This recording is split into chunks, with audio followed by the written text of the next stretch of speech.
just tell us a little bit about your background and how you got involved in this business. Because, for me, this is, I put it on a map and it's a project from Washington, D.C. all the way to Montreal. So it's not a tiny ambition business. It's a really fantastic vision that you have.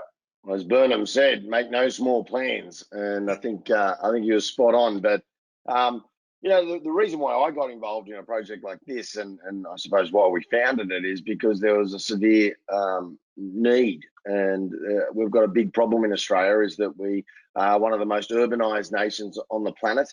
About 84% of our population live in cities. I'm a passionate regional advocate.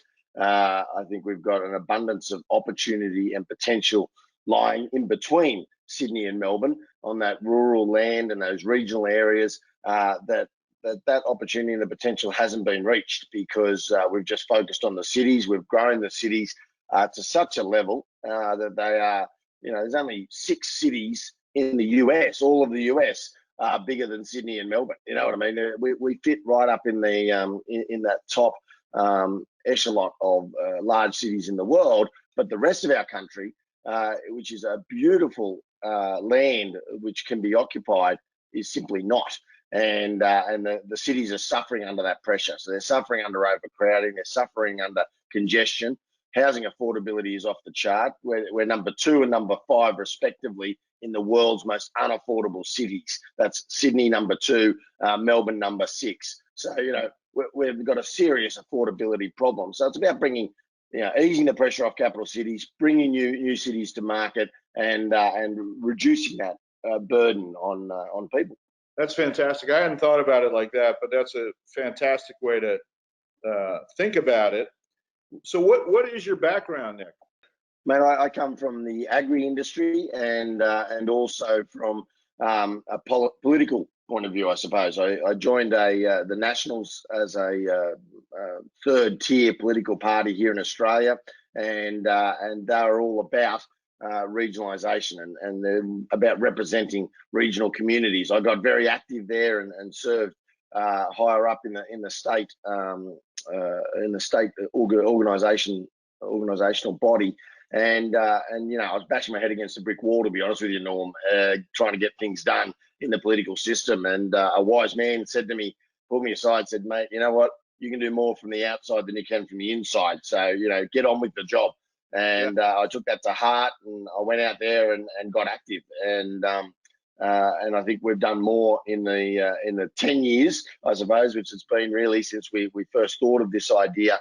And in particular in the last 4 or 5 years, where we've really turned it into a project than I would have ever done in a lifetime, probably, of political activism. So tell us a little bit more about the project, and what's the part about it that you like best? We don't have to go into the part that you like worst. So what's the part you like best? Look, our project is, we have a vision, I suppose, at CLARA, which is Consolidated Land and Rail Australia. And that vision is to build the world's most livable, sustainable and connected cities. What we're starting to do is build high-speed rail between Sydney and Melbourne. And that high-speed rail is as an enabler to build new, smart, livable, sustainable and connected communities along the way. And that delivers 2 things. One is it delivers an abundance of housing in a new smart city environment, but it also provides the opportunity to complete high-speed rail, which up until this point has been talked about in Australia for 50 years, but never actually been implemented. And that's largely due to the fact that the modelling, the economic modelling, the financial modelling has always been based around the fare box and using ticket prices to pay for the capital cost of a train, which just doesn't work, right? We know from every case study we look at right around the world is that by connecting high-speed rail with real estate, value uplift and value capture and value creation, depending on what term you use, the idea of bringing new cities to market from scratch provides ample uplift to pay for the significant cost of the high-speed rail, but also the capital cost of building a new city from scratch. And these are significant cities. These are cities the size of 400,000 or 500,000, 600,000 people, which will have jobs, which will have opportunities, which will have housing, and which will have all of those attributes that we know people want, need, but also put them within 30 minutes of Sydney or Melbourne, depending on what city they're in. Yeah, That for me is really interesting. You know, and for an American, that's really interesting. The idea of, you know, we call it value capture, and we don't do that's how we built our suburbs. We don't do that anymore. I think Yeah. you and I talked about the first time that we met. So what's the part you like best? What's the most interesting part for you? Well, I think it's actually the fact that exactly what you just said. You know, we're actually going back to the future. Okay, you know, we're going back 200 years ago when you guys, you know, did the Transcontinental Railway and opened up vast tracts of land that were untouched up until that point in time. But through that value uplift and that opportunity that was created, you were able to connect communities. And to me, that's what it's about. But it's about changing the model. It's about rebalancing the Australian settlement to take advantage of the abundance of opportunity and potential that resides within that corridor between Sydney and Melbourne.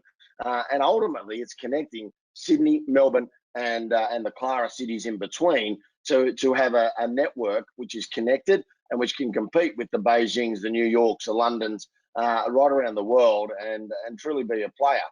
Whereas at the moment, we're isolated large cities that have to fight each other before they fight the rest of the world. And that's something that's exciting to me. Yeah. You know, you can see it right behind you. If you move your head a little bit, we can probably see the whole map of the project, which is phenomenal. Can. I'm Yeah, in my little Zoom room here. yeah, Yeah, so basically we go from Sydney to Melbourne, high-speed rail corridor, potential for up to 8 cities.